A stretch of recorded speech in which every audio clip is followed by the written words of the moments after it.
Comment below with your city or country and hit like if you've ever had to deal with a crazy HOA boss lady. Also check out my other videos for more crazy neighbor stories. Link in the bio when she called 911 yelling that I was scary and dangerous. And maybe had weapons, all because I wouldn't let her come inside to check my window curtains. I couldn't believe how nuts she was. But Linda Carver thought she was so right and had no clue that the calm lady answering that emergency phone call was my wife, Emily. And Emily, who always fights for what's right, decided if Linda wanted drama, she'd give her drama that would mess with her head forever. Living in Pine Hollow neighborhood with an HOA that thinks it runs everything is like trying to get through a maze of crazy rules made by someone who loves controlling people. When Emily and I moved into our perfect house in the suburbs, with the nice lawns and matching mailboxes, it seemed like a dream. We didn't know any better. That perfect. Look wasn't kept nice by friendly neighbors, but by Linda Carver, HOA president, and the lady who thought she was the boss of everyone. She was in her early 60s with fake blonde hair that looked weird and always wore ugly bright jackets with an HOA name tag hanging around her neck. Linda didn't just follow rules, she made up new ones, and her ideas were totally nuts. Right away, we had small fights. A fancy letter came saying our sprinkler was showing 20 minutes too long with a photo as proof. Then came mean emails about our front door decoration being autumn orange instead of the right harvest orange, a difference so tiny it would confuse an art expert. Every time we met her, it was a lesson in being mean over small stuff. And while we did what she said to avoid trouble, we learned to write everything down, email everything to have proof, and try not to get noticed. But Linda saw us following rules as a challenge, like we were hiding something really bad, like an illegal shed or a secret pet peacock. Her snooping got worse. She'd hang around our windows, not just looking, but staring like she was checking if our furniture followed some rule. Once she left a note saying a ceramic bowl on our window ledge messed up how pretty. The east side of houses should look. Emily, a 911 phone operator who dealt with real emergencies, thought Linda's crazy behavior was funny. My callers have real problems, she'd joke. Linda makes up problems from paint colors and being mean, but Linda got more obsessed with us, probably because I once corrected her at an HOA meeting. She said the HOA controlled the first 6 feet of everyone's driveway. I nicely showed her the rule that proved she was wrong. Her angry look could have melted metal. After that, she checked on our house way more often. The thing that made her call 911 was her obsession with some made-up rule about how the inside of houses should look. She decided after seeing just a tiny bit that our curtains might break some weird seasonal decoration rule. It was a quiet Wednesday morning, my day off, and I was enjoying a rare, peaceful coffee when the doorbell rang so hard it screamed trouble. Looking through the peephole, I saw Linda, clipboard in hand, her face looking angry, wearing a bright coral jacket that seemed to glow with rage. I got ready and opened the door. Linda, I said in a normal voice. What's this about? Her eyes looked past me, trying to see inside Mr. Bennett. She snapped, I'm here for the scheduled inside house beauty check. Scheduled by who? No message had come to my email, a requirement, even by her twisted rules. I don't know about any check, Linda. I said I'm busy. True, my coffee was getting cold. This is official HOA business. She huffed, standing up straight. All residents must do what I say. I need to check your living room, especially your window curtains and overall decoration matching. Decoration matching? I almost laughed, Linda, I said, leaning against the door frame, blocking her view. Unless you have a court paper or a rule that lets you into my home, you're not coming in. This is my private property. I was polite but firm, knowing the rules better than she thought. No rule allowed random inside checks without permission or a clear danger. Her face got tight, the coral jacket seeming to pulse with her anger. Are you fighting against an official HOA check, mister? She hissed. That's a really bad rule breaking. I shrugged. I'm saying no to someone coming in without permission. There's a difference. The standoff went on, her arguments getting more ridiculous. She said someone told on us about our curtains, which seemed fake since our friendly neighbors also didn't like her. A tip about what, Linda, that they're too curtain-like, I asked. Sarcasm coming through her eyes burned. They're the wrong color in morning light, she said, hitting her clipboard. And I think the curtain holders don't follow rules. Holders? She was totally crazy, Linda. You're not seeing my curtains or holders, I said, my patience running out. Send me a letter saying what rule I'm supposedly breaking and my lawyer will look at it. The word lawyer made her jump.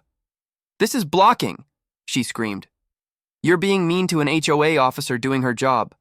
I feel scared by your angry attitude. I hadn't moved from the door frame, the picture of calm annoyance. Scared. I'm on my own property asking you to respect my rights. You're the one demanding to come in without a good reason. Then came her big mistake, her eyes shining with meanness. If you're going to be difficult, Mr. Bennett, I'll call the police. We'll see how they handle your fighting back.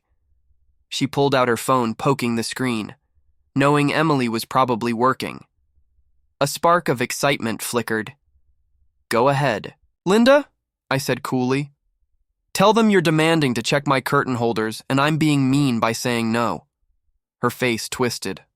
Oh, I will, and I'll say you're dangerous. You don't want to be the neighborhood troublemaker, do you? She dialed, glaring, expecting me to give up. I just watched with no expression as the real drama started. Linda turned away, phone to ear. Her voice loud and fake. Pieces like mean resident refusing access and dangerous situation floated back mixed with dramatic gasps I imagined. Emily at her workstation recognizing our address, maybe mid-sip of coffee, trying not to smile as Linda's high voice confirmed who was calling. Later, Emily told me about the call with evil joy. Linda hadn't just called 911, she put on a show worthy of a TV drama, 911. What's your emergency? Emily answered, all professional. This is Linda Carver, HOA president at Pine Hollow Estates. Linda cried, I'm being harassed and threatened at 312 Pine Hollow Drive. He's blocking my official check and acting. Crazy, send police now. Emily, seeing our address, turned off her microphone to snort, then wrote down the call. Can you describe the harassment, Miss Carver? She asked, voice steady. He won't let me in his house. Linda screamed. I'm here for a required inspection, and he's blocking the door. He's mean, and I'm scared for my safety. He might be unstable. Emily pressed. Is he threatening you with words? Does he have weapons? Are you in immediate danger? Linda hesitated, realizing he won't let me check his curtains. Didn't sound urgent. His tone is scary. She insisted. No weapons I can see, but who knows what's inside. Rule breakers like him are unpredictable. I demand. Police, Emily in her work voice said. Ma'am, refusing an HOA inspection is usually a civil matter. Not a police emergency without specific threats. Linda doubled down. He's ruining community order, it's chaos. Tiny, uncontrolled lawns, rogue mailboxes. I'm an HOA officer. Emily, barely holding back laughter, asked, what exactly did he say that felt threatening? Linda went on about my calm refusal as aggressive fighting, accusing me of hiding illegal decorations with the seriousness of a drug bust. Ms. Carver, Emily said, we're writing down your concerns. Units are being told. She hadn't sent anyone but let Linda think help was coming from my doorway. I saw Linda lower her phone, smiling like she won. You're done now. Her look said. I leaned back, amusement taking over irritation. Emily, a master at her job, hated people who abused the system like Linda. She'd give her exactly what she asked for within the rules and let her fall apart. 10 minutes later, Linda's pacing got frantic. No sirens. No officers. She called again, anger obvious. Emily picked up 911. What's your emergency? It's Linda Carver again. Where are your officers? This man's still here, probably destroying evidence of his rule breaking. He laughed at me through the window. I peeked out, chuckling at how ridiculous this was, not making fun of her. To Linda, it was like declaring war, Emily. Unshakable said, calls are prioritized by threat level. Ms. Carver, we have your report. Prioritized. Linda yelled, I'm the HOA president. His fighting threatens leadership. It's anarchy, overgrown shrubs, non-standard fences, Emily replied, refusing an HOA audit doesn't usually need immediate police action unless there's a clear threat. Linda exploded. He's sneaky. He could be dangerous. Armed for all I know. Barricaded. Send a SWAT team. I'm trapped here. Basically a hostage. I need a helicopter. I'm weak from stress, at risk of fainting. Emily's eyebrows shot up. A SWAT team. Ma'am, you believe he's armed, barricaded, and poses a tactical threat requiring a helicopter for your medical distress. Linda, lost in her drama, said yes. Yes. He's unhinged. Use all resources. This is a suburban war. Emily bit her cheek to stay calm, then said, You're stating a potentially armed, barricaded subject and a medical emergency requiring extraction. Correct exactly, Linda said, blind to the trap. Emily updated the report with words like armed, barricaded SWAT helicopter and started the response. The first siren sounded far away, then got closer. Linda, holding her phone like a trophy, smiled. They take me seriously, she mouthed at my window. Then another siren. A third, a chorus of authority. Pine Hollow, usually sleepy, became a circus. 3 police cars screeched up, lights flashing, blocking the street. Officers jumped out, hands on gun holsters. Linda, practically dancing, pointed at my house. He's in there. The threat, she yelled. Another police car came. Then a tactical SUV. Neighbors came out shocked. Mrs. Clara Thompson, who gave us muffins, looked horrified. Then a rhythmic thump of police. Helicopter circled low, its spotlight sweeping my yard, messing up Linda's hair. She was thrilled, directing officers like a general secure the area. He's slippery. A fire truck rumbled in, followed by an ambulance. Sarah later explained. A barricaded. Subject call triggers EMS and fire for safety, breaching tools for curtain holders. What a force. Paramedics stood by, amused. I stepped outside, hands raised. Officers, I'm Tom Bennett, the resident. This is a misunderstanding. A sergeant came over looking. Tired, sir. We got a call about a hostile, possibly armed individual.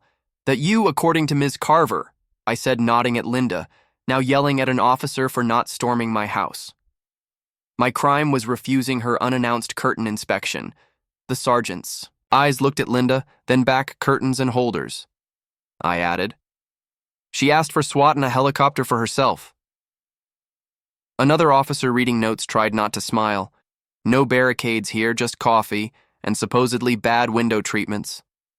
The sergeant sighed, looking at Linda, who demanded a proper response. The helicopter, fire truck, and growing crowd shifted focus from me to her over-the-top show. The officer's tension eased as I explained Linda's baseless demand, my lawful refusal, her escalating calls. I offered the no interior audit rule and invited them to see my harmless living room. The sergeant said no, but looked in, noting no threats. His radio buzzed, probably Emily, relaying Linda's wild claims. He walked to her. Ms. Carver, we need to talk. About your 911 calls, Linda puffed up. Finally, he's a menace, ma'am. He cut in. There's no crime here. This is a civil HOA dispute. No weapons, no barricade, no need for SWAT or a helicopter. Linda's face fell, her jacket glaringly bright. But I was threatened. You started a major response, another officer said, holding a cost estimate based on unproven claims. The fire chief added. That chopper's not cheap, neither is my crew time. Linda stammered. It was an emergency, I told the dispatcher. Oh, Emily heard. Her, the dispatcher. The sergeant said, eyes sparkling. Noted your demands for SWAT special forces and a helicopter for stress. False emergency reports carry penalties, including full cost recovery. A paramedic said, Your vitals are fine, ma'am. No helicopter. Needed. But the bill might make you dizzy. Linda's victory crumbled. Neighbors whispered. All this for curtains, Mrs. Thompson shook her head. Over weeks, the fallout was brutal. Linda was cited for misusing 911 and filing a false report. The city cracking. Down on such abuses hit her with a huge bill, itemized to the penny by Emily's careful hand. Officer hours, helicopter fuel, EMS standby. Linda tried to fight it, claiming to be a victim, but her recorded rants were damning. The HOA kicked her out as president fearing liability increases. The aesthetic protocol disappeared. Our curtains remained uninspected. Emily and I watched vindicated. She'd followed protocol, letting Linda's own words bury her. Linda probably suspected Emily's role but could prove nothing. Emily was the model of professionalism. Pine Hollow relaxed lawns grew different. My decorations stayed autumn orange, and I added silly curtain holders for fun. If your HOA Karen goes crazy, remember 911 isn't a toy. You never know whose. Listening, ready to serve justice with a smile.